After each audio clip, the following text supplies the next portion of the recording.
दोस्तों, एक बार फिर से स्वागत है आप सभी का आपके अपने favourite English learning channel scholar English पर। मेरा नाम है दीपिका कुमावत और मैं इस चैनल पर वेरियस कॉम्पिटिटिव एग्जाम्स के लिए इंग्लिश सब्जेक्ट टीच करती हूँ।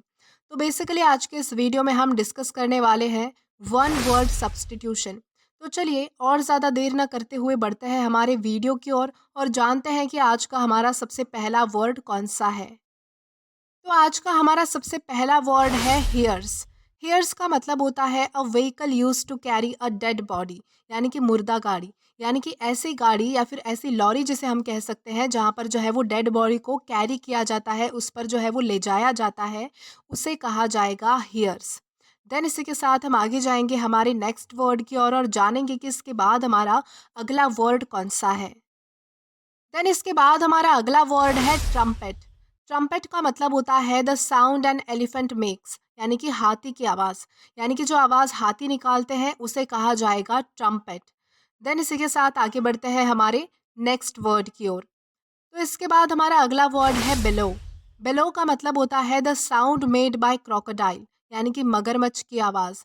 यानी कि जो आवाज़ क्रोकोडाइल यानी कि मगरमच्छ निकालते हैं उसे कहा जाएगा बेलो, यानी कि उस आवाज़ को जो है वो बेलो कहा जाता है। देन इसी के साथ हम आगे जाएंगे हमारे नेक्स्ट वर्ड की ओर और जानेंगे कि इसके बाद हमारा अगला वर्ड कौन सा है। तो इसके बाद हमारा अगला वर्ड है फेस्टल। फेस्टल का मतलब होता है रिलेटिंग टू अ फेस्टिवल, यानी कि त्योहार से संबंधित। यानी कि कोई भी चीज़ जो किसी फेस्टिवल से रिलेटेड है, किसी त्योहार से संबंधित है, तो उसे कहा जाएगा फेस्टल।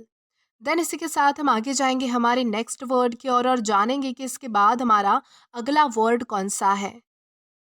तो देन इसके बाद हमारा अगला वर्ड है गायनेकोलॉजिस्ट। गायनेकोलॉजिस्ट का मतलब होता है one who treats female element, यानी कि स्त्री रोग विशेषज्ञ। यानी कि ऐसा डॉक्टर जो फीमेल से रिलेटेड बीमारियों को ट्रीट करता है, स्पेशली उनके रिप्रोडक्टिव सिस्टम से रिलेटेड कोई बीमारियों को ट्रीट करता है, ऐसे डॉक्टर को कहा जाएगा गायनेकोलॉजिस्ट।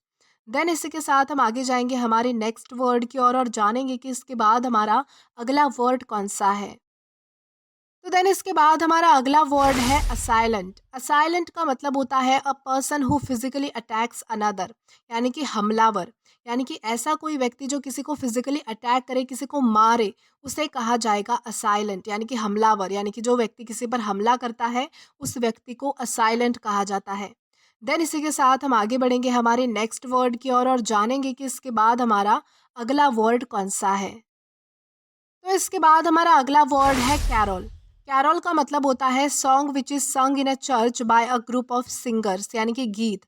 यानी कि ऐसा गाना जो चर्च में बहुत सारे सिंगर्स द्वारा, ग्रुप ऑफ सिंगर्स के द्वारा जो है वो गाया जाता है, उसे कहा जाएगा कैरोल। उस गाने को जो है वो कैरोल कहा जाता है जो चर्च में सिंगर्स द्वारा गाया जाता है, तो उसे कैरोल कहा जाएगा।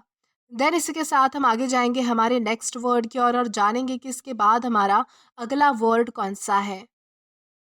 देन इसके बाद हमारा अगला वर्ड है हियर।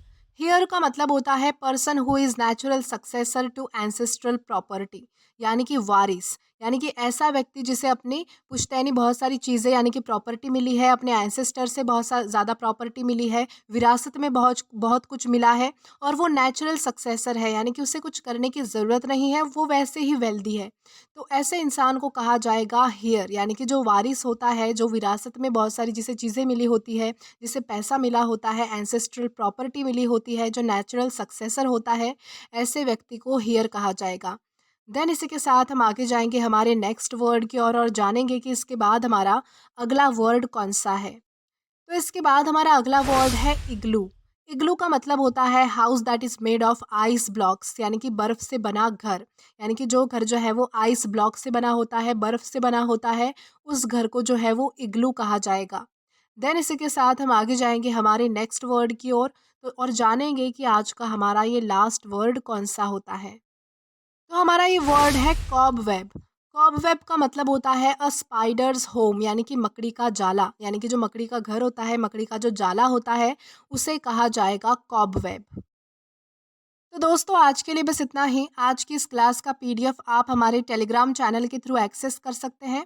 और अगर आपने अभी तक हमारा टेलीग्राम चैनल ज्वाइन नहीं किया है तो टेलीग्राम पर English with Deepika Kumawat search करके या फिर डिस्क्रिप्शन में दिए गए लिंक के थ्रू आप डायरेक्ट हमारा टेलीग्राम चैनल ज्वाइन कर सकते हैं, ताकि आप कभी भी वीडियो से रिलेटेड कोई भी अपडेट मिस ना करें।